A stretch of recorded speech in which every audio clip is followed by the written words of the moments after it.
અમારો સિંબાઈ અહીંયા બેઠો છે, લીસા અહીંયા બેઠી છે, કેટલી વાં બેઠી છે, એ કેટલી બાજે નહીં, ત્રણેયમાં સામસામે મીનાનું લીસાનું કોઈ ન બાજે.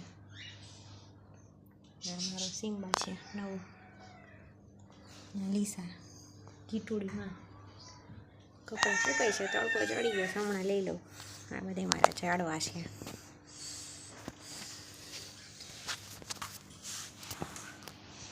હું જોવો જઈશ કેવડો મોટો છે, જો જાય છે.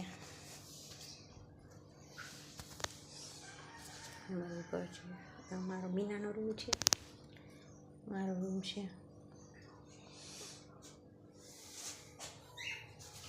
તેલનો ડબ્બો લીધેલો છે. લીસુ શું કરે? અહીંયા વાલ ઘરમાં આવી જા, ઘરમાં આવતી ગરમી થાય ને. જોયું લીસા બધું મને કંઈ નહીં કર્યા રાખે. આપણે ભજીયા કરવાનું પાન આવે ને અરવિંદના, એ છે. કેટલું અહીંયા બેઠી છે.